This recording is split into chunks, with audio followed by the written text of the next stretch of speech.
Out हो गया है। यदि आप लोग अभी तक नहीं देखे हैं तो जा कर के उसको देख लीजिए। इसकी विज्ञप्ति जारी हो गई है। इसमें हमारी क्या योग्यता होने वाली है, आयु क्या होगी, पैटर्न क्या रहेगा, सिलेबस क्या रहेगा और इस पर वैधता कितनी होगी और नया बदलाव क्या किया गया है। नया बदलाव तो आप लोगों के लिए बहुत बड़ी खुशखबरी होने वाली है। बहुत अच्छा खासा बदलाव किया गया है। इसलिए दोस्तों आप लोग वीडियो को पूरा अंत तक ज़रूर देखिए। तो चलिए करते हैं वीडियो को स्टार्ट, देखते हैं हम कि इसमें क्या प्रोसेस है। देखिए इसके लिए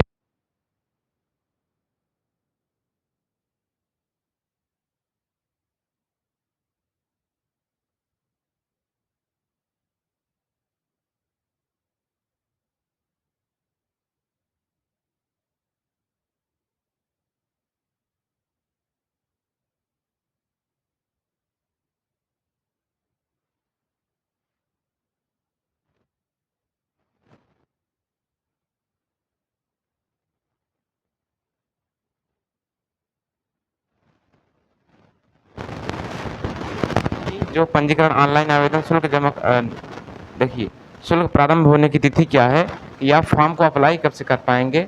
वो आपका फॉर्म ऑनलाइन होने लगेगा 14/5/2025 से, यानी आप 14 मई से फॉर्म को अप्लाई करना स्टार्ट कर सकते हैं। 14 मई से फॉर्म को अप्लाई करना स्टार्ट कर सकते हैं।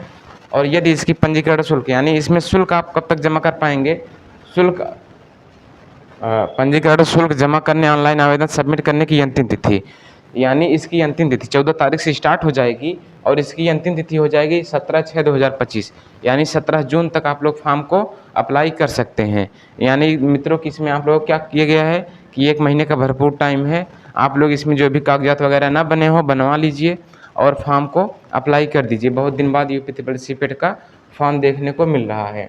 और जो शुल्क समायोजन है हमारा, शुल्क समायोजन आवेदन में संशोधन की अंतिम तिथि जो है, जैसे मान लीजिए आप लोग फॉर्म डाल रहे हैं और फॉर्म में क्या हो रहा है कि कोई गलती हो जा रही है। अगर कोई गलती हो जा रही है तो इसमें क्या करेंगे आप लोग, उसका सुधार के लिए हमारी जो डेट है 24/6/2025, यानी आप लोग 24 जून तक फॉर्म में कोई भी सुधार कर सकते हैं। और ये फॉर्म सुधारने की प्रक्रिया जैसे ही आप फॉर्म डालते हैं उसके बाद ही आपको ऑप्शन मिल जाएगा। अगर कोई भी गलती रहती है तुरंत आप उसको सुधार भी सकते हैं।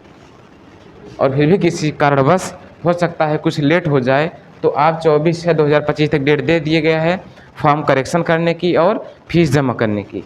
चलिए ये थी हमारी ज़रूरी सूचनाएं जो आप लोगों को ये विशेष ध्यान देना है। आगे जो है ऑनलाइन आवेदन कहाँ करना है, ऑनलाइन आवेदन आप लोग को कहाँ करना है, इसके अभ्यर्थियों को सूचित किया जाता है कि प्रारंभिक अर्थात परीक्षा जो है हमारी UP SSSC.gov.in पर, यानी इसकी ऑफिशियल वेबसाइट जो है हमारी ऑफिशियल वेबसाइट UP SSSC.gov.in पर ऑनलाइन आवेदन किए जाने हैं। आपको इसके ऑफिशियल वेबसाइट पर चले जाना है, यहाँ से फॉर्म को क्या करना है, अप्लाई कर देना है। चलिए इसकी जो प्रारंभिक अर्हता है इसमें आप लोग 10th पास होना चाहिए। क्या आप 10वीं पास हैं फिर भी इस फॉर्म को क्या कर सकते हैं, अप्लाई कर सकते हैं। 10वीं पास की अगर आप 10 पास कर लिए हैं फिर भी इस फॉर्म को आप लोग आसानी से अप्लाई कर सकते हैं और उसका एग्ज़ाम दे सकते हैं। आयोग की परिधि में आने वाले कुल पद, इसके पद में जो आते हैं देखिए इसमें BDO आते हैं, सचिवालय में कुछ पद आते हैं और जो VPO में आते हैं ये सब क्या होते हैं, लेखपाल। लेखपाल की शायद वैकेंसी भी आने वाली है। ये हमें लग रहा है जब ये फाइनल हो जाएगा उसके जस्ट बाद ही लेखपाल की वैकेंसी भी आने वाली है, वो इसी के बाद आएगी। इतना चीज़ें आपको क्या करनी है, ध्यान देनी है। और जो ध्यान देने वाली चीज़ें हैं कि आपको ऑनलाइन आवेदन पत्र भरने की प्रक्रिया में जो ज़रूरी दस्तावेज हैं उसमें क्या करना है आप लोगों को। देखिए पहले अभ्यर्थी का पंजीकरण होगा, फ़ोटो तथा हस्ताक्षर अपलोड करना पड़ेगा। देन उसके बाद आपको फॉर्म के विशेष भरा जाना है, यानी जो भी एड्रेस वगैरह मांगेंगे उसको डालना है और उसके बाद फीस का भुगतान करना है। इतना सब कुछ करने के बाद आपका फॉर्म जो होता है वो हो जाएगा अप्लाई। इतना अप्लाई होने के बाद मित्रों यहाँ पे देख सकते हैं आप लोग कि अभ्यर्थी का पंजीकरण, यहाँ पे रजिस्ट्रेशन वगैरह आप लोग करवा सकते हैं। इसको बाहर तो हो जाएगा। ये आपकी जो इसमें छवि है फ़ोटो की, इसमें ये भी विशेष ध्यान देना है कि आपकी जो फ़ोटो है फ़ोटो एकदम क्लियर होना चाहिए, ना उस पर ज़्यादा चमक होना चाहिए ना अंधेरा होना चाहिए। और जो भी फ़ोटो आप लोग अपलोड करेंगे वो फ़ोटो हमारा 6 महीने का अंदर का होना चाहिए। 6 महीने से ज़्यादा पुराना का नहीं होना चाहिए, नहीं तो एग्ज़ाम देने जाएंगे हो सकता फेस मैचिंग ना करे तो आपको रिजेक्ट भी कर सकते हैं या बाहर भी कर सकते हैं। और कैमरे में सीधी नज़र होनी चाहिए, कैमरे में आपको सीधे देखना है और यहाँ पे चेहरे के दोनों किनारे पर साफ दिखते हों। बाकी ये सब जो है, यहाँ से फ़ोटो का आकार देख लीजिए 3.5 सेंटीमीटर में और 4.5 सेंटीमीटर में फ़ोटो चाहिए। फ़ोटो 6 महीने का भीतर का लिए होना चाहिए। और जो फ़ोटो अपलोड करने का वो होना चाहिए, उसकी साइज़ होनी चाहिए 50 KB से 100 KB के बीच में, यानी ना तो 50 से कम होना चाहिए और ना तो 100 से अधिक होना चाहिए। इन दोनों के बीच में इसका आपका फ़ोटो का साइज़ होना चाहिए। और जो अभ्यर्थी सिग्नेचर का साइज़ है वो हमारा 30 KB से 50 KB, यानी 30 KB से ना तो कम होना चाहिए और ना तो 50 KB से अधिक होना चाहिए।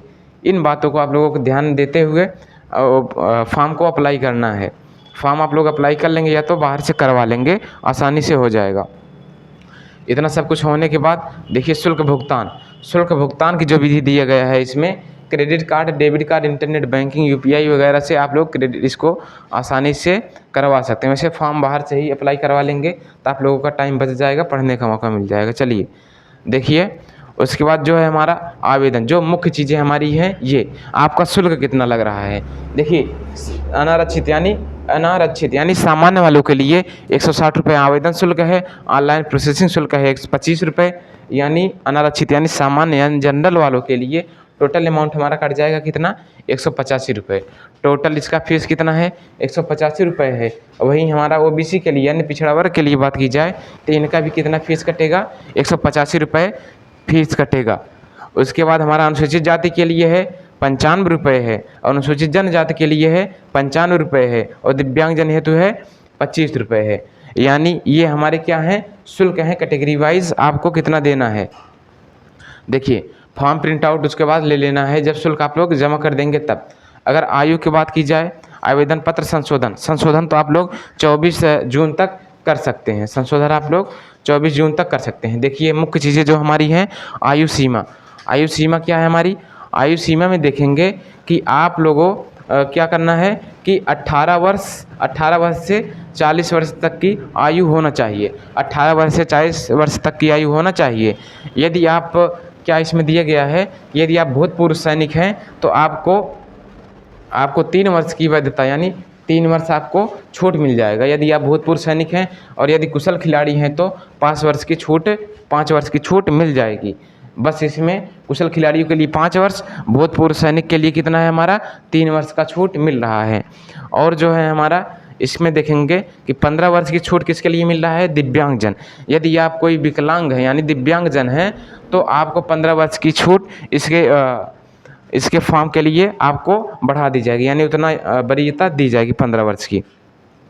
इतना सब चीज़ें में जो है परीक्षा योजना एवं पाठ्यक्रम, ये लिखित परीक्षा यानी ये कैसी परीक्षा होगी हमारी, लिखित परीक्षा होगी। और यदि अभ्यर्थी बहुत काफ़ी हो जाते हैं यानी अभ्यर्थियों की संख्या बहुत हो जाती है तो ये परीक्षा हो सकता है कि एक दिन में ना करवा करके 2 दिन में और कई पालियों में, यानी इनको पालियों में डिवाइड कर देंगे। अब इनको जैसे सही पड़ेगा वैसे करेंगे। यहाँ पे ये नोटिफिकेशन दिया गया है, 1 से अधिक पालियों के या दिनों में आयोजित की जा सकती है। इतना आप लोग ध्यान देना है। और ये कैसी परीक्षा होगी, ये लिखित परीक्षा होगी। CBT एग्ज़ाम नहीं होगा, ये हमारा ऑफलाइन एग्ज़ाम होगा।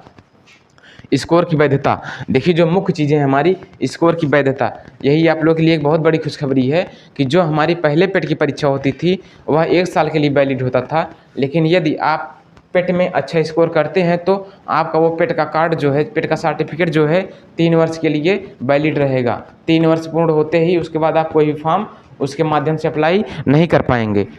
यही आप लोगों को विशेष सूचना देना था कि जो स्कोर वैधता है ये 1 वर्ष बढ़ा करके 3 वर्ष कर दी गई है।